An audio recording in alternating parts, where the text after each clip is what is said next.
Hello and welcome to Late Night with Bryham. I'm your host. I'm Bryham. So glad you're here tonight. I know it's a little bit later to get started. It's still technically 9 o'clock. Well, 9:05 if you live in the Central time zone. So still 9 o'clock, just not 9 o'clock Eastern. So we're still good. We're still covered. But a little late to get started. But that's okay. Glad you're here. Glad we're hanging out together. So let's see. Yeah, got people pop in the comments. So yes, this is a transition phase of the new setup. I will tell you that much. I'd hope to have the whole thing finished and ready to go, but unfortunately, it's not ready yet. So this is your kind of sneak peek, if you will, at what's to come. So yeah, so how you guys doing? Hope you're having a good time. Hope you're having a good night. Just gonna move this over here out of the way because it's blocking another logo. We can't be blocking logos. That's just not even cool. So go ahead and plop that right there, and we are good to go. So how's you guys' night going? Hope you're having a good night, having a good time. A little bit later, but that's okay. I don't know what just happened. Okay, we're good though. Hope you're having a good night. It's later, so extra cup of coffee if you need it. Although if I did that, I'd be wired and be awake for 6 more hours. But yeah, so we've got the new setup going on. Glad you guys like it. Glad you like it. There's more things to come. Not as much with the actual physical space, but more things to come with the actual interface. What's going on around me? So you'll see more about that later on. And yes, you can see Mini Bryham. Mini Ham is back in the shot. He is there. Just watching over to make sure everything goes smoothly because he's my producer now. So I put him in a place where he can see everything, make sure I'm doing my job, make sure I'm not slacking on anything, making sure I'm not forgetting anything, and making sure I'm not just being a complete doofus. So yeah, he's always lurking somewhere. So I see there's this thing about getting 100 youth on Wednesday night. So I think it's possible. I mean, you guys have got some work to do, but I think it's very possible. Because if everybody brings somebody, then you're very, very close. And then if you can share it with all your friends online, I mean, my question is, do online views count? Because if online views count, then we can share it to everybody we know and say, hey, get on here and watch if you're a student. And I mean, we could get 100 people easily, but if it has to be inside the building, I mean, hey, invite 2 people.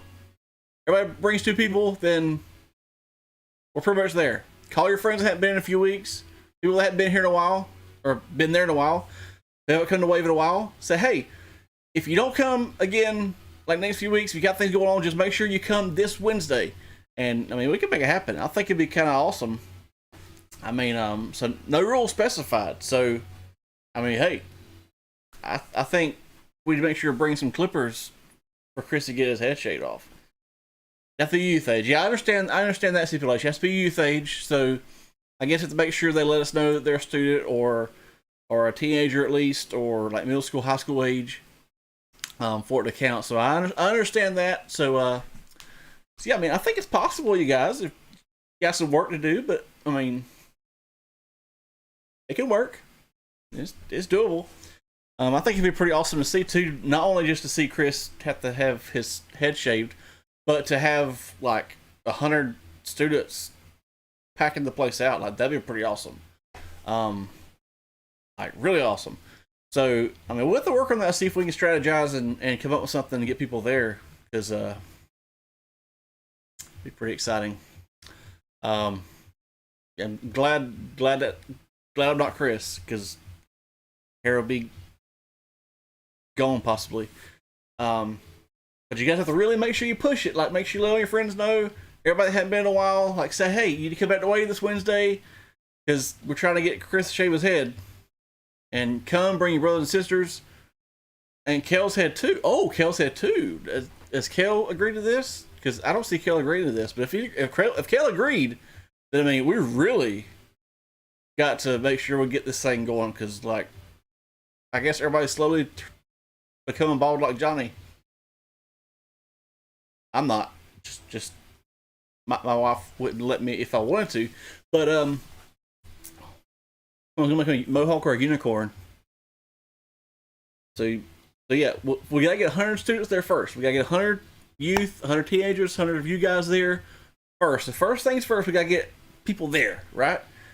As many as we can get. Like if we shoot for more than 100, then that's better because some people won't come after they said they will. But like, make a poster and like hang it up, like in your school or outside the bus line or something. Like, hey, we need you to come to our church so people have to shave their heads and it'll be funny.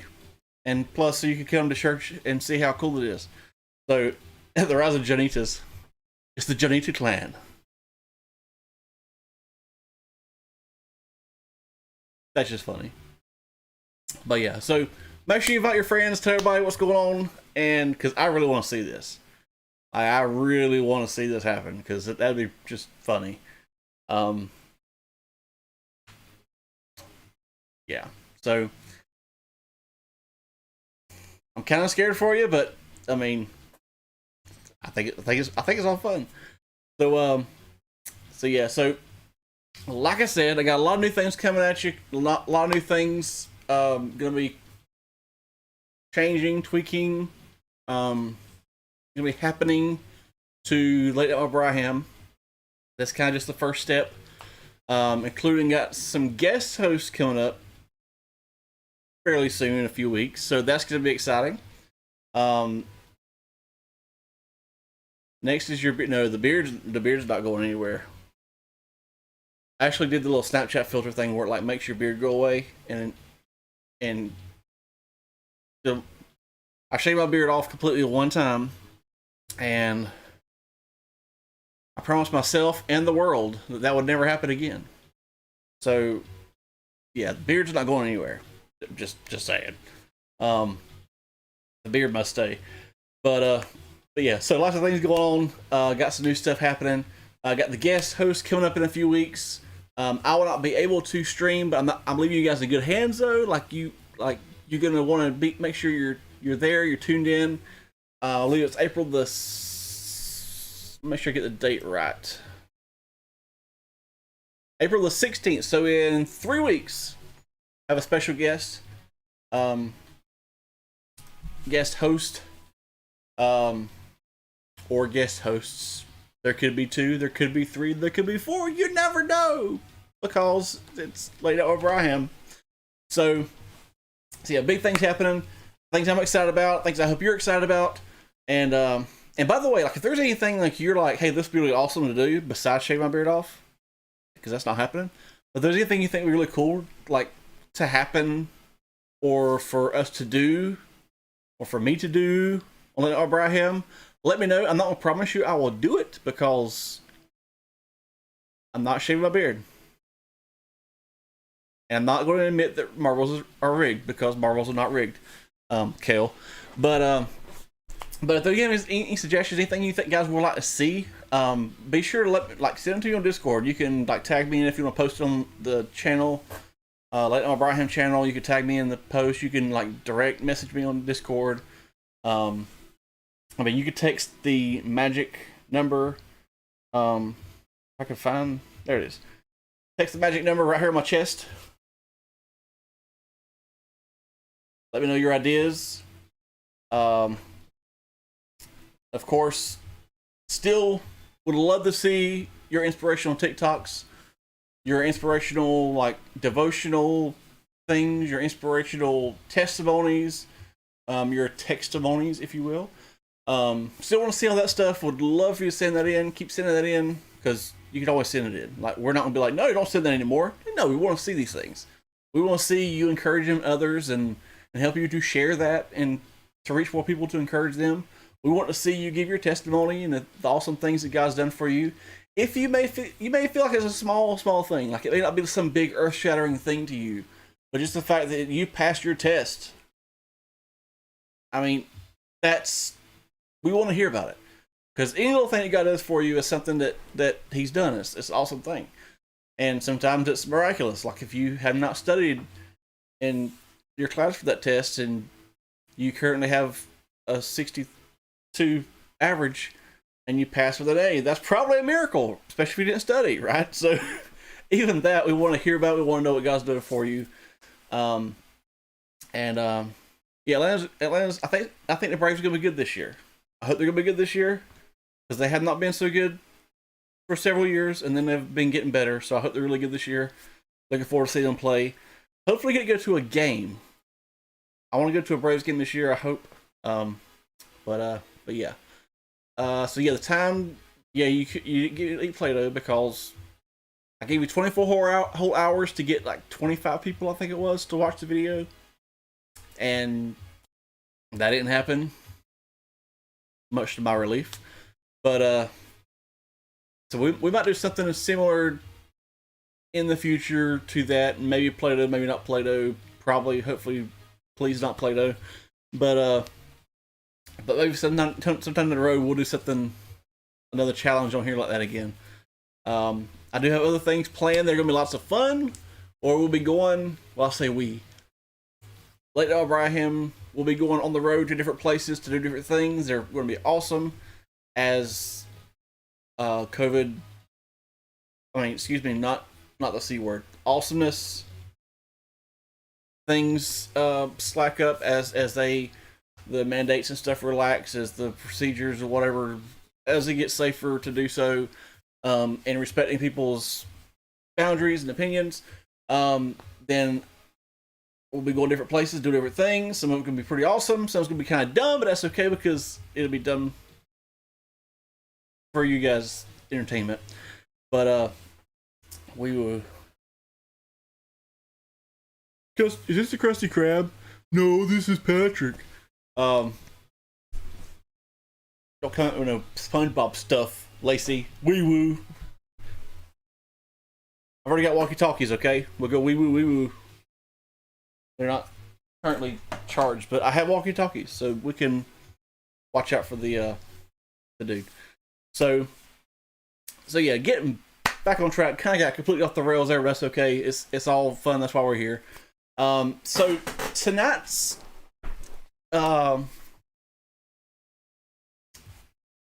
episode, session, time, video, stream, whatever. The title is Palm Sunday.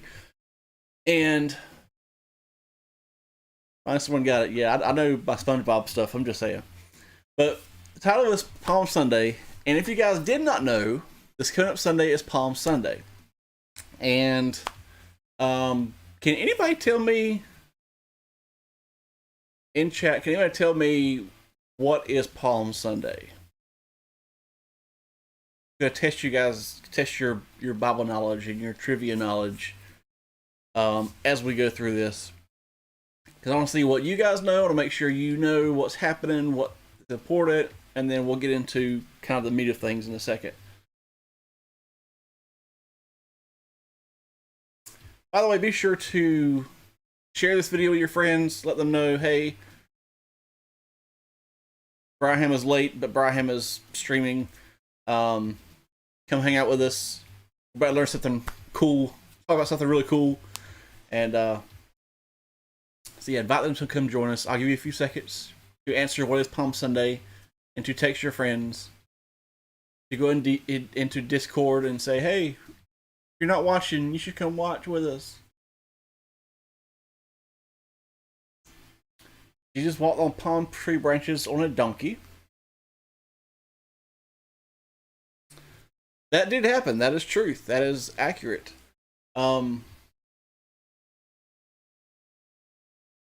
So basically, that's what happened. Jesus came into Jerusalem on a donkey, and commemorates Jesus' triumphal entry into Jerusalem. That's right. Both of you, like, together. That's exactly right. Came in on a donkey that was borrowed. Wasn't even his donkey, but he told two of his disciples that, hey, go into town. You're gonna find this guy who has a donkey, and tell him that I said that I need to borrow this donkey and bring it to me.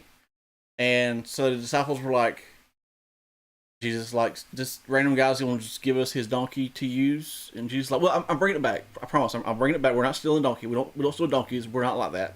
Just borrow the donkey. Tell him we're gonna borrow it. We'll bring it back to you. It's all good.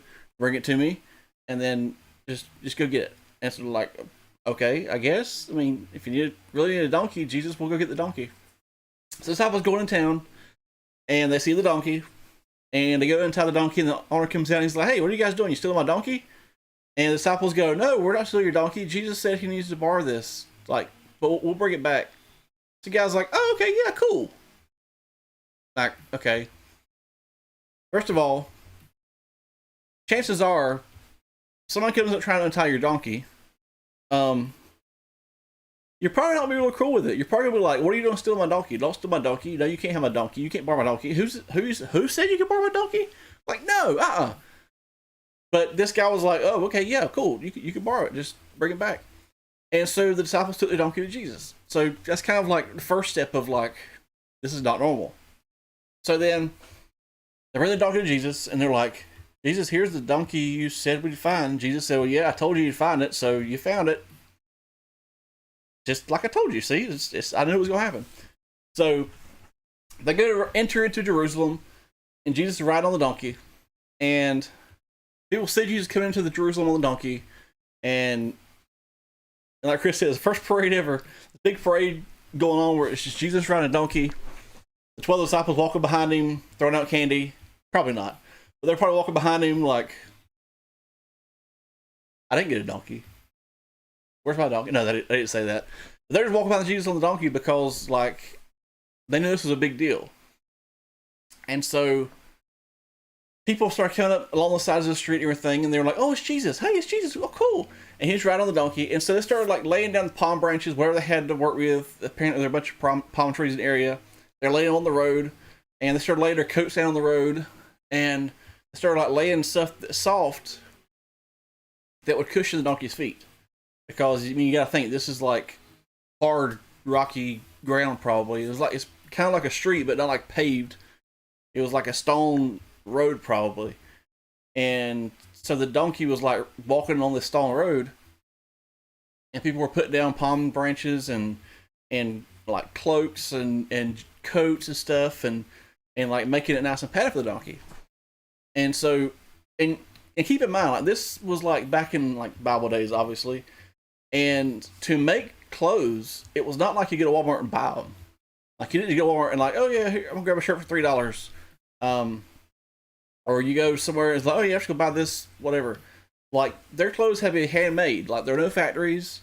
They may have had like this person really good at making clothes that made the clothes, but generally they had to make their own clothes, had to stitch furs together or stitch cloth together or whatever. And so clothes were valuable. I mean, they were what you wore. In some cases, it told people like whose family you belong to. It may have said like what your like prestige is in the community. Like if you were like a big higher up, you wore more of the purples and the blue colors and stuff like that because like, "Oh well, I'm like not royalty, but like I'm very official." Because the purple dye and blue dye were very expensive. So like us regular people could not afford the purple and blue. So if you like purple and blue, I mean, this shirt would have been very expensive, I'm sure, with all the blue, like dark blue stuff. So, their coats especially, they had underclothes they wore, like an undershirt and like underwear, like just they wore clothes underwards. They had another coat to wear over that, and then they usually had like a coat to wear over that, and that coat was like their main coat. Like they wore that coat everywhere. That's how people knew them. You think about the story of Joseph. Not Jesus' dad, but the other Joseph in the Old Testament with the coat of many colors. I mean, that was a big deal when his dad gave him that coat because, like, that was now his coat, his identity. He wore that coat everywhere. And so, like, kind of the same story. Like, people knew who you were based on your coat sometimes. They knew, like, whose family you belonged to because sometimes they'd sew, like, the family's, like, insignia or crest or whatever. They didn't have like, an official crest, but, like, if a family was a farmer, they might sew like farming type stuff onto it, just so you would know, "Hey, this is my cousin. He has the same kind of stuff as I do," and that sort of thing. So by people taking their coats off and laid on the street to get dirty and walked on by this donkey and walked on by the disciples, like that was a big deal. And exactly, there was a symbol of respect and love for him when they put those down the road. And nobody asked them to. The disciples weren't going, hey, come put some coats down, or come lay some branches down. But they did it anyway. They did it because they said, oh, this is Jesus. And we want to show respect for him to make sure his entrance into our city is as easy and as comfortable for him and his donkey as possible. So they laid their coats down.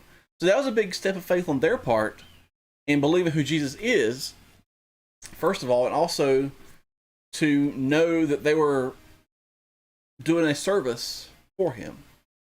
And so that was really cool. So like walking on the donkey, and so kind of fast forward, like basically it was 1 week before Easter when we typically celebrate it.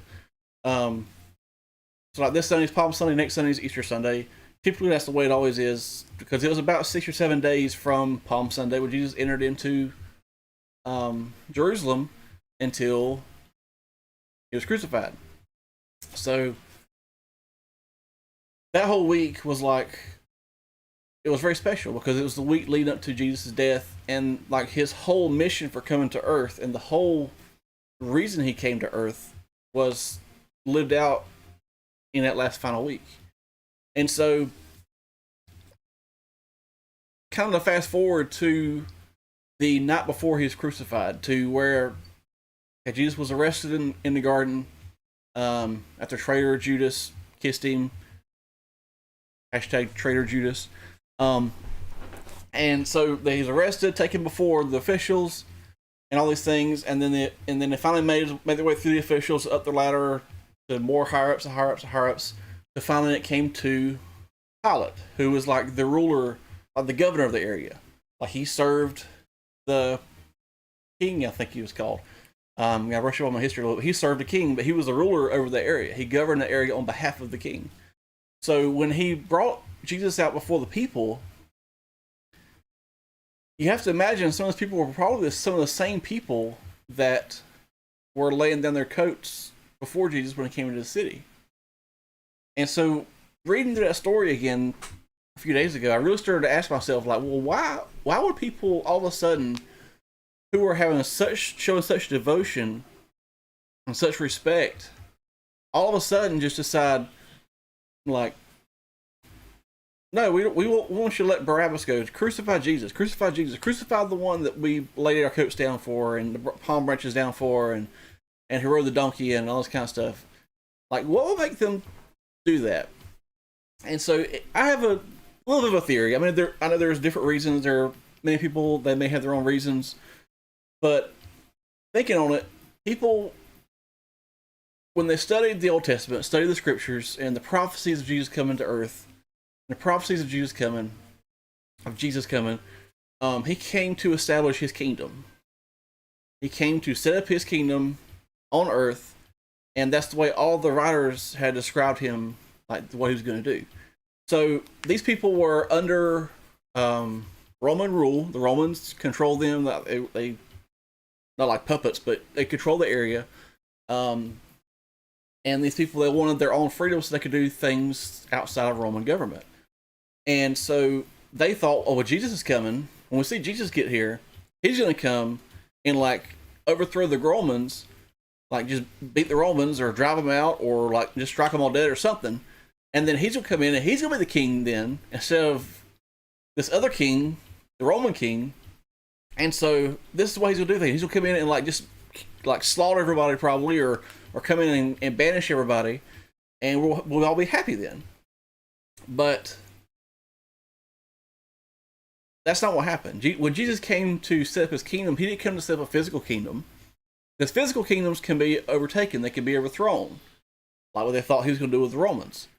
Physical kingdoms can be overrun. They can be like laid waste by war. They can be whatever. But he came to create a new heavenly kingdom on earth. A spiritual kingdom on earth. And the people at the time, and even today, we don't really understand it sometimes. this whole talk about we talk about being an ambassador for Christ and um like representing His kingdom. Like it's still hard sometimes to wrap your mind around and understand it because it's not like a physical kingdom. Like the state of Georgia has boundaries, physical boundaries, where if you cross the St. Mary's River, you're in Florida, and if you cross the Savannah River, you're in South Carolina. But the spiritual kingdom of God, like there are no physical boundaries. So when Jesus came, and He came to earth, and He lived His life rolling around Israel and the areas around it, and then came to Jerusalem. Man, here's a little bit of a history thing for you. Back in the day, whenever a new king came into a land that he had just conquered, when his soldiers come in and taken over, the soldiers came in and took over an area, and they drove people out or just overwhelmed the army that was there or whatever, and they took over the area physically and became a part of their kingdom. The king would often come around and kind of like inspect it and see, especially if it was a big deal that they had won, the king would come through and like look at his new land and let people see, okay, like I'm in charge now. I'm the big shot. I'm the one that rules your life now. And so when Jesus came in, and when they did that, they would come around on a horse. Like they could ride on this big, powerful, beautiful horse with some kind of armor or some kind of decorative stuff on it, and like you knew he was a big deal, and this big, strong, powerful looking horse. And it was a horse that he rode into war and that he rode into battle. And so when Jesus came into Jerusalem being like the capital city of sorts of the area, when Jesus came in, He didn't come in riding a horse like, yes, I just conquered this land for me and my kingdom. You serve me now. He didn't come in this powerful horse. He came riding on a donkey, which a donkey represented peace, not war. The big war horse represented war. The donkey represents peace. And so if you've read any of the prophecies of Jesus throughout the Old Testament, then you know that He is to be called the Prince of Peace. He was called the Prince of Peace, and that's how people knew He was going, like, that was one of His names, one of His many names that He was given, was the Prince of Peace. So He came in right on a donkey, not to conquer and it's like, yep, this is my land now. You're going to bow before me. I'm your new king. But He came on a donkey and didn't overthrow the Roman government, didn't like drive the Romans out, and didn't all these things. Then I'm sure some of those people maybe were kind of, hold on now. You're supposed to be our new king. That's why I put my cloak down. I put my coat down. That's why I put those palm branches down for your donkey you were riding, because you're supposed to come in and be the king. Like, why are you not overthrowing the existing rulers to take over and become the ruler? And I'm sure, as we can often do, some people may have gotten bitter about that, have gotten mad about that, to where a week later, not even a full week later, all of a sudden they're saying, well, this Jesus that's not what I expected. He didn't come in like I thought He was going to come in. He didn't do what I thought He was going to do. Like, He didn't do it the way it's supposed to be done, or the way it's always been done. He came in and like, he didn't do it right. And so all of a sudden they turned on Him and said, we want Barabbas, the man who was a murderer and a thief, who had been arrested countless times, several times according to history. And we want you to release him to us, but crucify Jesus, because he's obviously not the real Messiah. Obviously, he's not the real guy, because he didn't do things the way I thought he was going to do them. And that's what ended up happening. Jesus was crucified. And that don't mean that's what all of them were feeling, but I'm sure, like, thinking through it in my brain, thinking through it like through the whole story, I can see how people would feel that way. They would think that just because Jesus didn't do it their way, or the way that other kings had done it, that He must have been a fraud or an imposter, or He must not have been, like,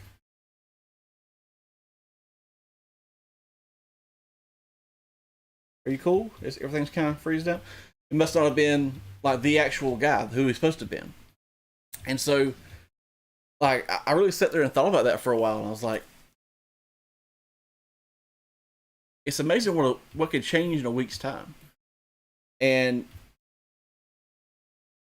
as I was reading back through it again, I feel like God was telling me, and he spoke to me, not like with words, but I could almost hear him like in the back of my mind saying, "Well, yeah, but how often do you, speaking to me, how often do you get upset when I don't do things the way that you feel like I should do them, or when I don't do things the way you would have done them, or when I don't do things the way whoever does them?" And you get upset and get frustrated about it. And there have been times where I was like really questioning, okay, God, like where are you at? Is this like a real deal thing, or is this like and I found myself times asking, are you even really there? Like, is this really something that you're doing? Like, are you really a part of this? Are you even really there? Are you even really real? And it's the moments where I was most honest with God like that. That not always immediately, but he's always come back and reassured me. And rather than feeling angry about it, and rather than getting angry at me for the way I was feeling, he would say, "Oh, well, look, don't you see my way is so much better? Don't you see I had this whole other plan in mind that you didn't see it? It's not the way you would have done things. It's not the way you saw things, but that's okay. I am God." He said, "I am God. I have a way I want to do things, and this is the way it's going to happen. And it's going to be better. Just wait and see and trust me." And just like when Jesus came physically to the earth, and he could have come in and just said, "Okay, you know what? I am Jesus, the Son of God. I am the king now. I'm the ruler. I'm the captain now." For you've seen the anyway. He could have come in and done that. And he could have the authority and the power to do that. He could have easily just come in and like Thanos snapped his fingers, and then like all the Romans are just dead or just gone, or all of a sudden back in Rome, and he could have set up his kingdom that way. He very well could have. But then all the prophecy of him being the Prince of Peace, and him being the loving king, and being the compassionate one, and the one that wants your heart, like that would have not been true. And usually, and what history says, pretty much every time a king come in and said, "This is my place now, my territory now," the people of the area resented that. They didn't like people coming in and just saying, "Well, I'm the king now." But he wants us to choose him. He wants us to choose him as the ruler of our life, and not just take over and be the conqueror of our life, or the tyrant of our life. And so in the same way, when things don't go the way we think they should be done, we have to just kind of face it sometimes. Like, there are times I feel like I'm pretty smart. I don't always feel smart. I don't always act smart. But sometimes I feel like I'm pretty smart. Like, I have this thing planned out, God. I know how you can do this. You can do this and this and this and this and this and this and this, and this is going to happen. And it's going to be awesome and amazing. And then 2 steps in, the thing was supposed to happen does not happen, but the exact opposite might happen. And so all of a sudden I go, "But God, you said this is going to happen. It didn't happen the way, like, you missed step 3. Why did you skip step 3 and you went the other way? You messed it up." But God doesn't mess up. And if things didn't work out the way we wanted to work out, it may have been good in the moment, but it wouldn't have been the best course. It would have been the best way of doing things. See, God created us. Okay, first of all, we have to get that straight. God created us. He created our personalities. He created our abilities. He created our talents, our likes, dislikes, everything about us. And so, first of all, God knows when we have doubts. He knows that we like to get ahead of ourselves sometimes, or get ahead of Him, and really want to go after something. And He knows we can be impatient sometimes. And we really want things to happen. Like, if He shows us something's going to happen, or we feel like something's going to happen, it's like, "Okay, let's do it now. Let's do it right now." And sometimes God says, "Hold on, pump the brakes a little bit. Now's not the time. Just wait.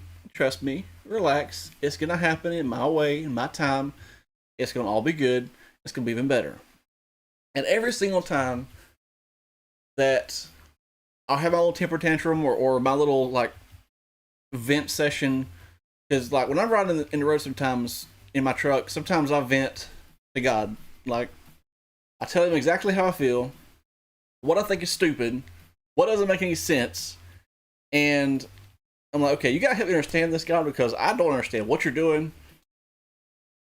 But I'm learning, not to the point where I do it all the time yet, but I'm learning to just say, okay, this is what frustrates me and all this kind of stuff. I don't understand what's happening, but I trust you. And I'm trying to learn to say that more and more often, because every single time where I've done that, I've vented and been frustrated and like, God, why don't you do it the way it's supposed to be done? You're doing it wrong. He said, just wait and see.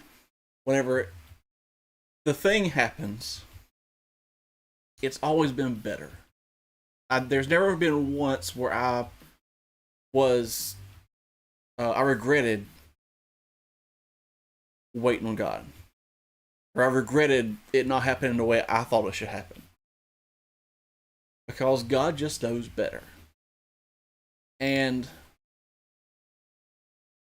I feel like we can tend to be like the people in Jerusalem who were like, okay, well, Jesus is in my life now. Jesus is coming. He's come. He's going to make everything just awesome. No more trouble, no more issues, whatever. I'm a Christian now. I serve Jesus, so everything's going to be great. Let me put my coats down and show him how much I love him. But we have to be careful that in a week's time, month's time, year's time, if things don't go the way you expect them to go, like being a Christian is not always going to be easy. It's not always going to be like just awesome rainbows and unicorns and just, it's not always going to be that way. Sometimes it's going to be tough. There are going to be friends that you were close friends with that are bad influences, that are not good for you, that you're going to have to part ways with. As hard as it is. But because they're dragging you down and like sucking the life out of you and holding you back from what God has for you, sometimes you have to say, I love you guys, but if you're not willing to change, if you're not willing to follow Jesus like I am, then I'm still here for you, but I can't hang out with you.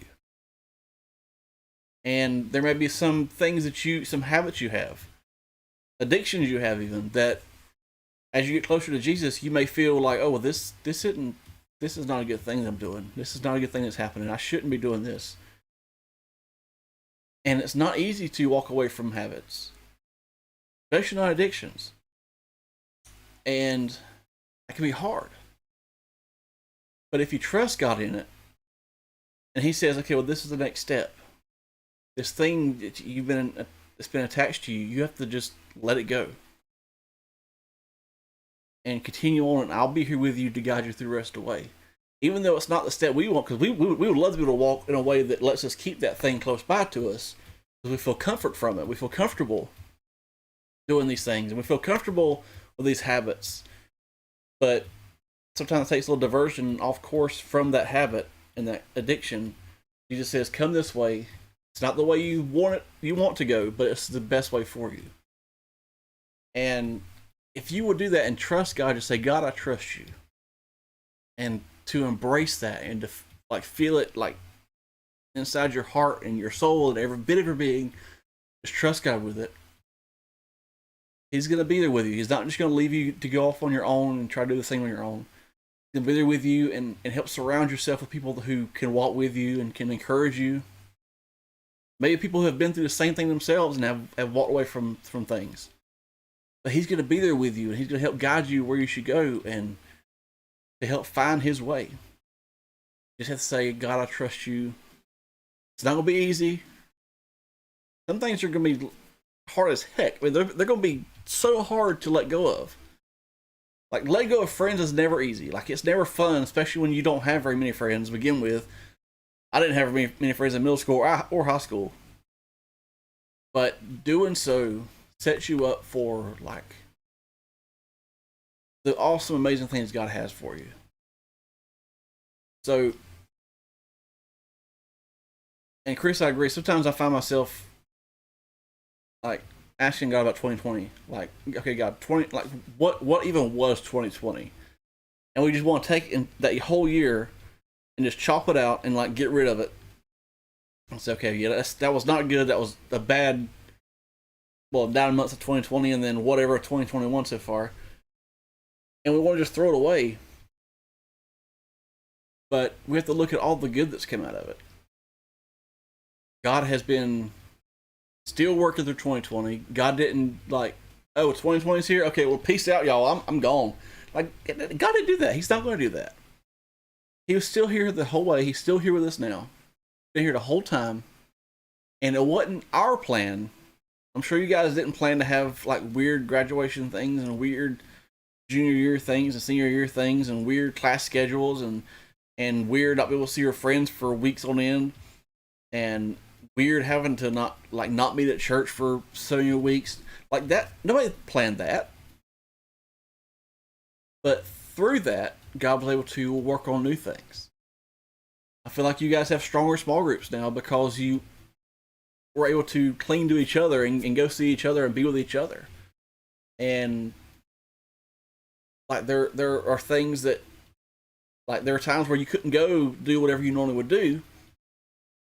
So at least I hope you did like I did and like really dove into God's word, reading His word and looking up things that you don't understand, asking people for things about things you don't understand, doing more devotions, doing more journaling, writing, doing more praying, listening to praise and worship, and through that, I hope that you've had better habits come out of that as far as like godly habits.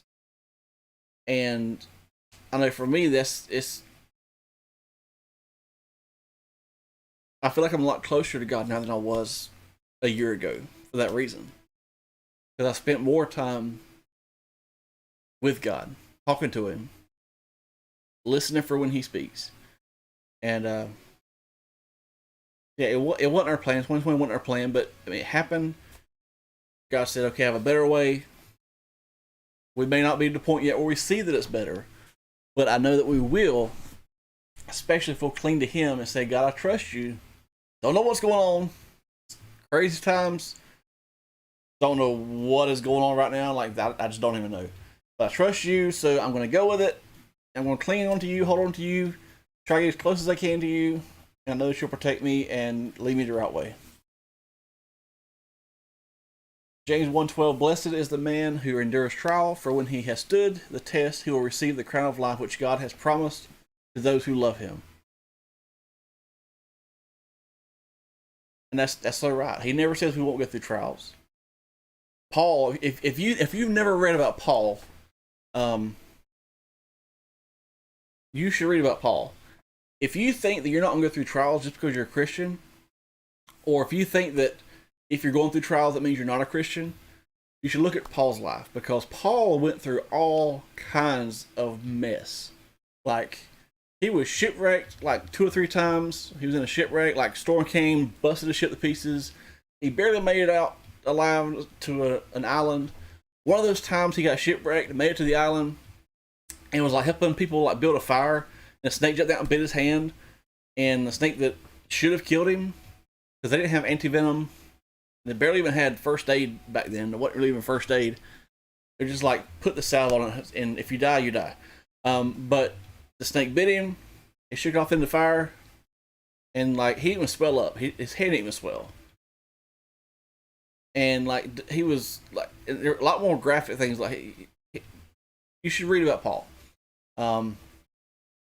Like he went through so much stuff, and every single time he would say the same thing: I count it all joy. I don't think I could say that. If I went through all the kind of things he went through, I don't think I could say I count it joy that I went through these things. But he did. He said, I count it all joy because I know that I'm doing it for my Savior, Jesus Christ. And I'm doing it to spread His word, to spread His message. I mean, he was beaten several times. He was stoned to death, and like after everybody left, he just like got up and walked on, and like so many things. And basically, you can read from like Acts all the way through the rest of the Bible, pretty much, because he wrote most of the books of the New Testament. Um, or I'm sure there's several devotions about Paul. You can probably look up information on the internet about Paul. But yeah, if you think being a Christian means you're gonna be able to just sit back and say, "Yep, I'm a Christian now. No more trouble for me," then you're mistaken. But the good news is that you can count it all joy, because the reason why you're going through things is not because like you're not doing right or whatever, but it's because, for one thing, it'll make you stronger. The old saying, "What don't kill you makes you stronger." It'll make you stronger, and you know that it's because sometimes we just need to be reminded that we're not strong enough on our own. We need Jesus, and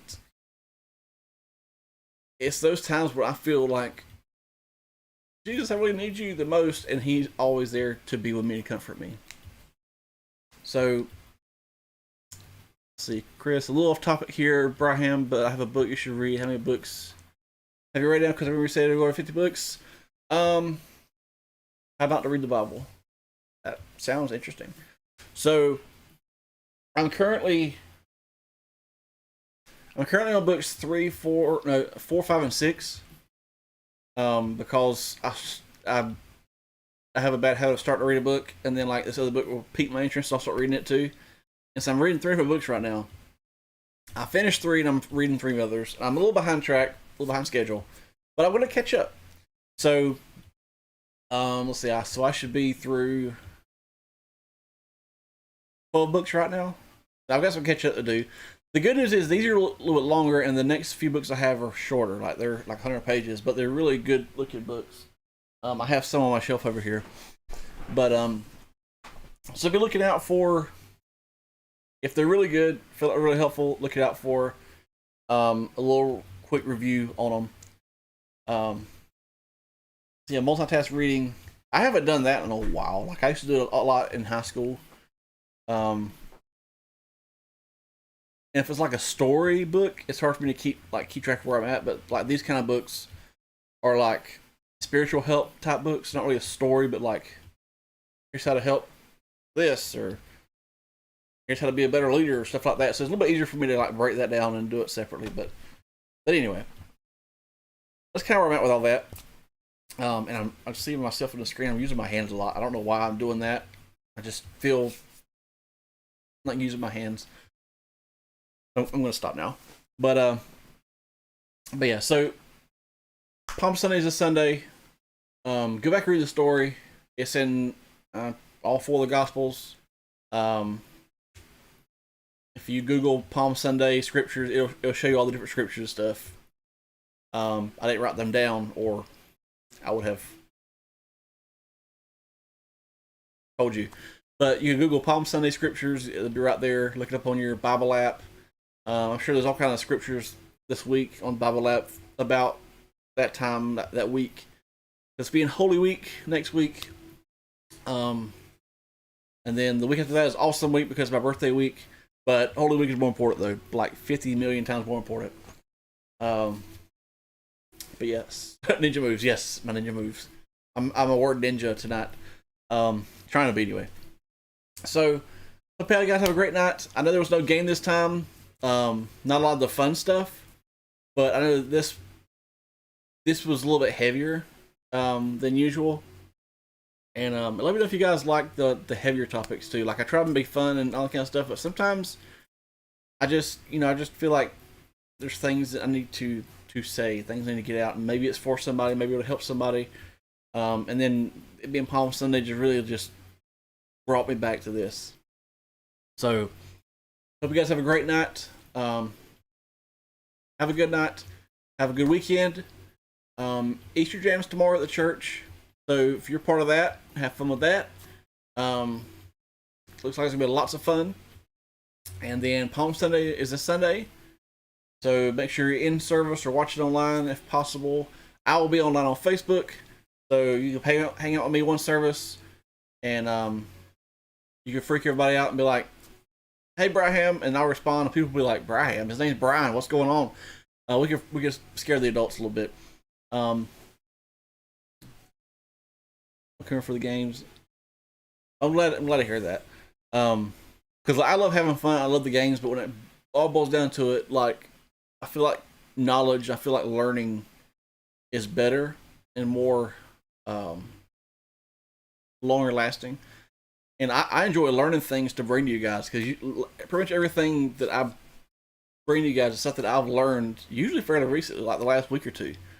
So that's awesome for me to learn things and to be able to bring that out and to hopefully help you guys become stronger in your faith, be stronger in your relationship with God, and to be a stronger person altogether. So have a great night. Looking forward to see you next Wednesday. I will be there next Wednesday. Hopefully 100 of you guys will be there next Wednesday. So invite your friends. Spread the word. Put up posters. Hold up posters on Memorial Drive if you need to. Watch youtube.com/DC Students on Wednesday night if you can't be there in person. All that good stuff. So have a great night. My voice is cracking, but I'm thirsty. That's probably why. That's my excuse. So have a great night, and see you guys next time.